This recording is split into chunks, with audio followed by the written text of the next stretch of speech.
and welcome to another edition of Senior Soundings. I'm your host, Gerry LePage, and we're delighted that you are able to join us for this edition. Today we're going to be speaking about one of the truly treasured resources in the city of Newport, the Edward King House Senior Center. And with me today to talk about the many programs offered by the Edward King House are Deputy Director Anna Matos-Mournighan and the Service Concierge, Katie Jones. Ladies, thank you so much for coming on.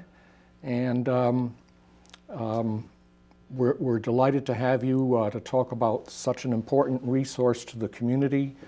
So let's kick it off. Anna, I understand that the Edward King House has recently received an important accreditation. So please tell our viewers a little more about that. Yes, and thank you, Gerry, for the opportunity to be here. This is my first time on the program, I'm sure, and this is Katie's first time as well. Yeah. So thank you for the opportunity. Yes, so we have exciting news. The Edward King House Senior Center has received national accreditation through the National Council on Aging and the National Institutes of Senior Centers. So it was a 5-year process. It started out, very slowly, and then we gained momentum. But remember, that was during the pandemic as well. Right. So it was not challenging necessarily, but how we are at the King House, we like to do everything just the right way. So we were able to pull together a large compilation of documents that was required by the National Council on Aging. So there were 9 standards of excellence that we had to meet, and we were able to do that. We had our peer reviewer come out last month, and I think she told us by the end of the week that we had actually achieved accreditation. So that was very exciting because, like I said, it was a 5-year process, and it involved getting the board together, our board of directors together, as well as our staff, to look at the areas that we may need to improve upon or areas that we were excelling at, and providing documentation for that. This past Wednesday, Newport City Council had passed a resolution to formally recognize our achievements. So it's very exciting news. Well, that really is exciting, and congratulations. That had to have been a Herculean task. It was, but now it's over, and so we're just so excited to be able to prove that the work that we've done, when the community knows this, but that the work that we've done, it has been acknowledged nationally. Excellent. Now, are there certain benefits that accrue, funding opportunities or the like? So being an accredited institution obviously proves that we have all of our administrative and fiscal ducks in the row, so that will help making our presence more formalized within certain philanthropic organizations. So that definitely is a benefit. But the greatest benefit of all really is this internal process that we had to undergo. So this is what created our strategic plan, which we are actually at the end of the 5 years, so we're starting all over again with, but it really helped us shore up our administrative processes. And so while it is a benefit externally, internally, it was a huge benefit to the organization. Excellent. Well done. Thank you.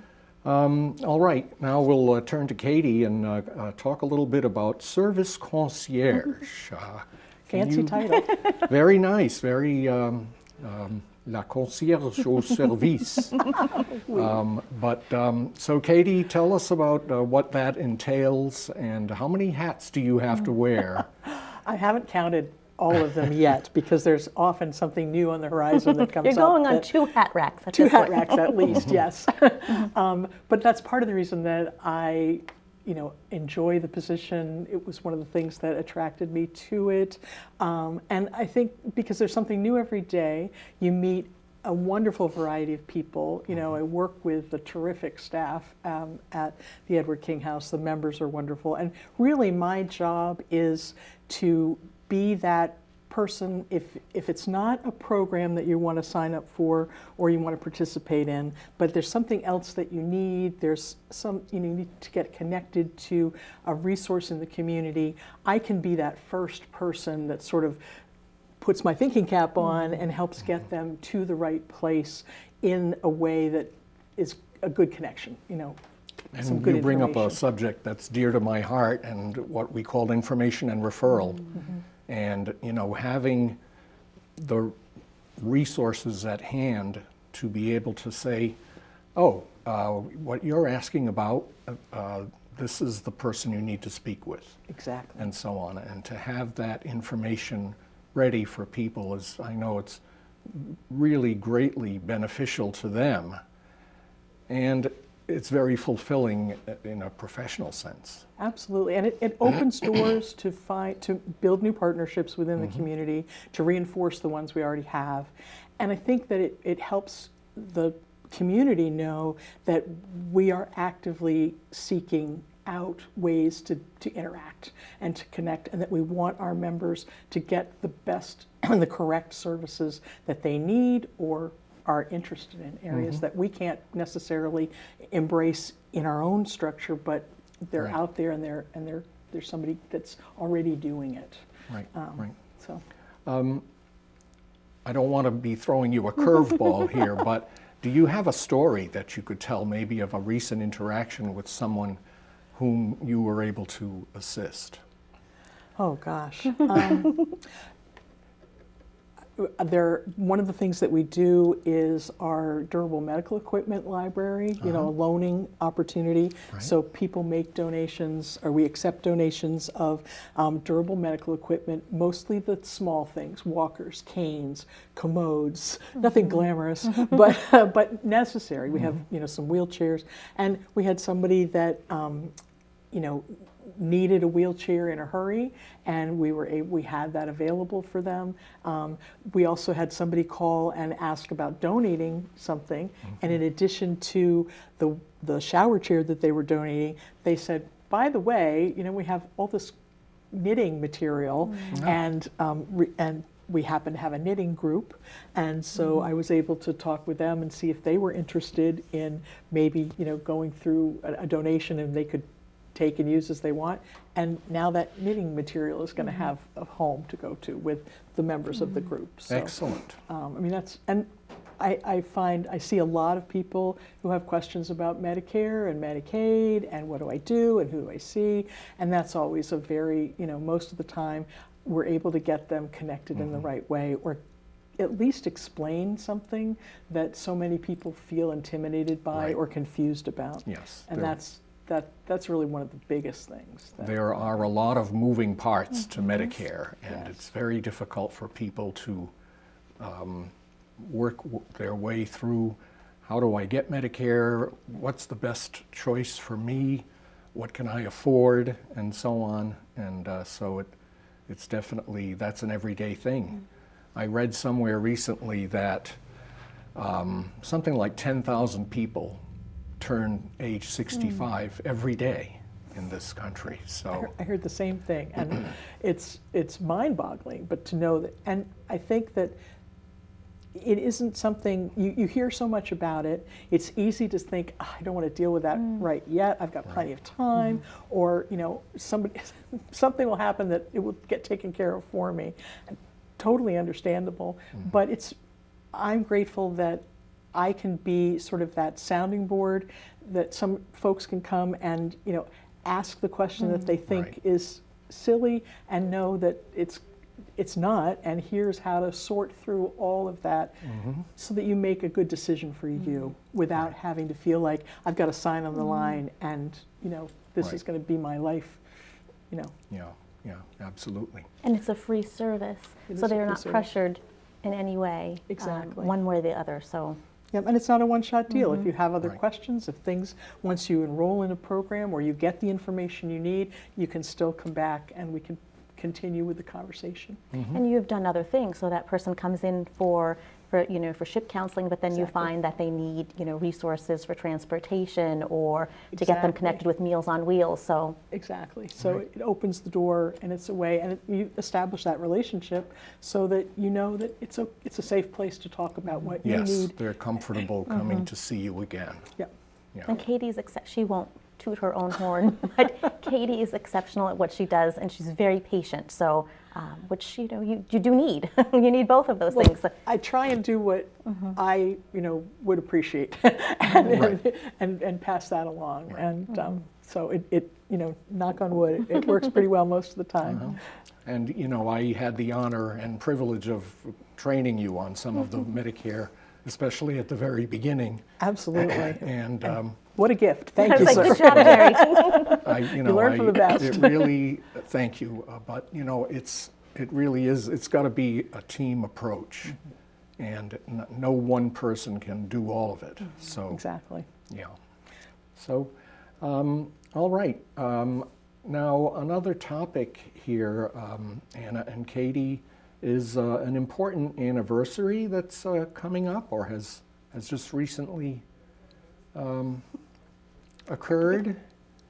55 years? Yes. So we've been around for that long. But what's interesting is that people assume and associate the physical location of the senior center, beautiful historic mansion. But we were actually a teeny tiny senior center, I believe, on Thames or Spring Street. And I can't even imagine what that was like, because as you know, Gerry, we have a beautiful facility to work in and to learn in and to exercise in. And we use every square foot that we can to make the most out of our space. So yeah, the fact that we've been around for that long, they tie it to the bridge. That's another milestone that they. I didn't know that. Yeah, that they tie it to is, it's pretty, when you think about it, it's pretty amazing to think that, it's 55 years is really not that long. And yet we've accomplished so much in that 55 years, and we've touched so many lives in that 55 years. So, yes. Well, that's really just a couple of years less than Medicare. Right. Which came about in 1965, so that's 59 years. So, boy, time flies. Goes It fast. does. It And sure some people does. still remember it as the former library. So we do have lots of folks who come in to see and reminisce about what it was like to be a child. Going into the second floor was where the children's room was. So it's kind of neat to have people come back and take a look. Well, it is a beautiful facility, and it's not, I wouldn't think you want it to be a tourist destination, but it certainly could be. It's not as grand as those big mansions on Bellevue Avenue, but it is a magnificent structure. And you recently did a restoration, and I'm hoping we'll have time at the end to go back to that. But now let's talk a bit more about the actual programs that are being offered at the center. I always use the Edward King House as an example for the breadth and depth of information and referral by citing an example of one time when someone called and said, I'd like to know, or my grandfather, somebody wants to sign up for a watercolor class, and I don't know where to send them. And I said, well, I know they offer watercolor classes at the Edward King House, so you can start there, Newport Art Society, if need be, but certainly the Edward King House does have classes ongoing. So my first question, favorite one, is, are you still doing the watercolor? We actually have a watercolor group. So they meet every Tuesday. They work on their own projects. They're a small but growing group, and they are just amazing because they get together and talk about, they don't talk about art. They talk about anything but art. But they have really developed a community within the group. And so they meet every Tuesday at the King House, and they produce lovely works of art. You have one hanging in your office. I have one in my office. They are amazing. But yeah, so we, our groups are wonderful. All of our programs and events are wonderful. The main focus is developing a community within the center so that while you're exercising or painting with someone in the building, you'll go out for coffee or tea or dinner with them. We have created, or I shouldn't say we, just the environment has created these extensive friendships where people go traveling together outside of the U.S. So it's lovely what happens within the building, but it's even better what happens outside of the building. But we still continue to have our robust fitness and exercise and wellness programs. So boxing fitness, we have Pilates. Most of our classes have returned in person, but we do have some that are remote. That was just a choice of the participants. And we have a lot of social groups. So we do have the watercolor group, we have play reading, we also have our fiber arts group, that's what Katie was talking about with the knitting materials, as well as a cribbage group. Again, a small but growing cribbage group, so we're very happy with that. And social groups. So we have Ruminate with Richard. So that is a small group of people who come together and talk about issues that are impacting the island. And then we also have a conversation circle, and that's more of a social group. So. Do you ever get contacted by other senior centers who are looking to expand their own programming and maybe want to come for a visit to see what it is you are doing and how you do it? We have had recently a call out of Connecticut from there is an agency that wants to create a senior center similar to ours out of a historic site. So they call to kind of ask us how we utilize our space, what types of programs we have. And I think that's going to even continue to grow, especially now that we're nationally accredited. But Carmela Gear, our executive director, who unfortunately could not be here today, is part of the Rhode Island Senior Center Directors Association. So they collaborate on many projects and talk about what each center is doing as well. But we do get those calls from out of state about what we're doing, and we also continue to attend conferences where we can engage with other senior centers, learn from them, and they can learn from us as well. When given the opportunity, we do present at the National Senior Center Conference. Okay. What about what kinds of challenges or issues, problems do you encounter, and what is your strategy for dealing with them? That is a good question. I mean, I think you see a lot of the issues that come through the door because you are the service concierge. But obviously, transportation is a big issue on the island for older, that we encounter every day. There's a call every day about transportation. Mental health, because we saw that a greater need for mental health services for older adults after the pandemic. Right. Food access is always an issue as well, but Katie sees that more on a daily basis. And I think I would add to that, kind of unfortunately, the harsh reality that housing is becoming more and more challenging, and especially when most people would love to stay in their own home, and the fact that their home, places they've lived for 25 plus years, the landlord is saying, it's time for something different, and the going rent rate is way beyond what they're able to pay. We see that pretty often too when a rental property changes hands. I'm familiar with a gentleman who lives right down near Washington Square, or at least used to, and the building was sold and the rent was going to be more than his total retirement check. And this happened all during the pandemic. He ended up staying at a motel in Warwick for a few months. It had a happy ending. He ended up getting a place at Harbor House, not far from his old neighborhood.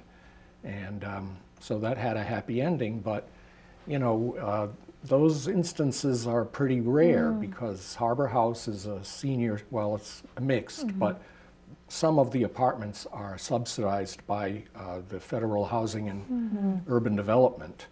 So people who qualify for that program are able to pay a reasonable rent. And but it can be difficult, and it can be a long wait. And everyone want to move here. So we have seniors calling, older adults calling to say, I'd like to move to Newport. What are my resources? And so that's always a challenge because the folks that live here already are struggling to find housing. So, and the wait lists for affordable housing for older adults is very long. Yes, it is indeed. Well, we do have a bit of time left, so unless you'd like to add a little bit more to this conversation about what kinds of challenges you're working to address every day, we can move on to the challenge, the big challenge that you folks have, I'm thinking, is the restoration finally complete, or? So we had the roof was done, that's done. The windows were restored, so that's done. You know, the next thing that we need to address is the lighting, so the wiring of the center, which is on the next slate of things to be worked on. Obviously, the mansion was not meant to be used as a senior center, so poor lighting is always a challenge. So, but in order to make any of those upgrades, we have to address the wiring. So that will allow future development of potentially air conditioning and better heating, a more efficient heating. So those are all things that, you know, Carmela has very, she's got a plan, she's got a vision, she's got a schedule of improvements. And so she works very well with the city of Newport, since it is a city-owned building, to establish what our needs are and what the timeline for completion and implementation would be. So those are things that, and we run out of room, and we're running out of space. But like I said, we make use of every room that we can. But we also actually have a great relationship with Donovan Manor. So we've been actually extending some of our fitness classes to Donovan Manor, and we have a lovely partnership with Donovan Manor. There's a lot of interchange and exchange between the Donovan Manor residents and the folks from the King House who visit to participate in activities and classes. So you know, while we think we're confined to the walls of the King Center, we really are not. We can expand out into the community and kind of take the things on the road. So yeah, that's great. And just for our viewers from other parts of the state, Donovan Manor is known as the high rise in local areas, but that is a fully, it's operated by Newport Housing Authority, and it is fully subsidized. So every apartment is a subsidized apartment. And do you have any idea how many people live there? I don't. I don't either. I don't. It's 6 stories. Yeah, I don't. We knew that. I don't know the figure anymore, but yeah. But they have a lovely facility. I mean, the first floor of Donovan Manor has a lovely fitness center, and so so our folks have been going over to take classes with Tommy Sheehan. I give a shout out to Tommy Sheehan. And actually, there's a Salve University professor who actually is conducting classes at Donovan Manor that are open to our members as well. So, but yeah, they have a lovely community space on that first floor. So. And again, what you brought up there are 2 additional resources that you've connected to and partnered with in order to, you know, augment, come up with new services and the like. And that to me is, it's proof positive of a vibrant, living organism. Oh, thank you. That is the Edward King House. And that came out of our strategic plan 5 years ago, that we needed to, you know, not invest more in the community because we were serving the community, but get out more into the community and kind of, you know, spread our platform and our profile so that we were touching all of the communities within Newport. And speaking of being a presence in the community, I go back to one of my favorite old topics, which is Newport for all ages, age-friendly Newport. And there was a lot of work done before the pandemic. And luckily, I think a lot of what we were working on was pretty far along, you know, by the time the pandemic really began to accelerate.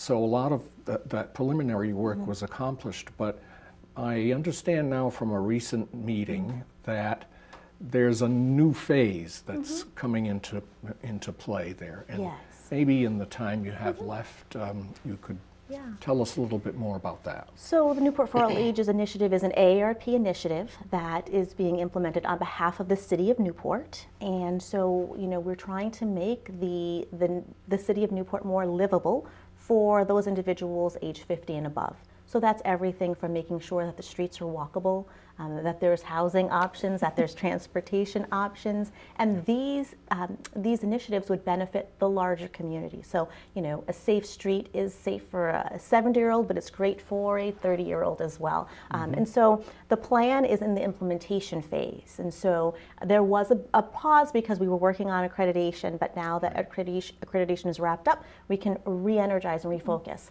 on Newport for All Ages, where we would you'd get everyone back to the table. So how it works is there's an advisory board, and then there is also a working board. So the working group is part of all of the individuals in Newport who have some type of, who provide some type of service to older adults. And then the advisory group is composed of citizens of Newport from different neighborhoods who come and help us with this plan. So this is what we're at. This is the phase we're at right now, is actually implementing the plan. So we're looking forward to convening a summit with all of the key players and any new partners that want to join, just to assess where we are and where we need to go. Well, I know from having participated in that early committee a few years ago, I was just so impressed by the people who were coming, and the agencies and partnerships and services that they represent. It was very diverse in terms of the organizations that were partnering for the plan. Yes. And so, well, we have a couple of minutes left. Any parting comments from either of you? I have a shameless plug. No, go ahead. So we do continue to partner with the AARP. This is tax season, and they have a tax aid program where if you are 50 and above, or think actually, well, any age actually, there, and you have a simple tax return, financial situation, you can come and make an appointment, and they will do your taxes for you. It's a free service, and they'll, you come and you make an appointment, you come and meet with one of the volunteers, they review, make sure they have all the information they need to do the return. You head home, they do your return, we call them back when they're ready, they come in, review one more time, make sure there are no questions or issues, and it's a done deal. Great. So that is happening. We still have appointments available. The final date for that is the 10th or the 11th of April will be the last days for that. But 401-846-7426, extension 4, to make an appointment, and we'll get you in there. Excellent. And I would just recommend that everyone go and visit our website, which is on the screen, because April's coming up, and we have more programs coming up in April and registration. So I advise everyone to just go visit our website or stop in. We have paper copies of everything that we have online. Okay. And we have something for you, Gerry. Oh, what? Because you've been so supportive of us, we would like to present you with some EKH swag. Edward King House We have a swag. blanket, This is we have a lap travel blanket, yes. Oh, nice. And an Thank you EKH so umbrella much. to keep your head dry. It would have been Especially helpful today. this morning. That's right. Excellent. And I just broke my umbrella, so how great is this? Thank you so much. Maybe I don't think, I'm not going to unfurl it, because we don't want to bring any bad luck down But on it has our branding on it as well. So one of the things that we love is swag, and we know that everyone else loves swag as well. So let's see if we can hold this up here so that people can see. How about that? Looks good. All right. And with that, we're out of time. Thank you so much for the gifts. Thank you, And Gerry. thank you so much especially for coming on Senior Soundings. And to our viewers, thank you for joining us. And I welcome you to come back and see us again next time on Senior Soundings. Take care.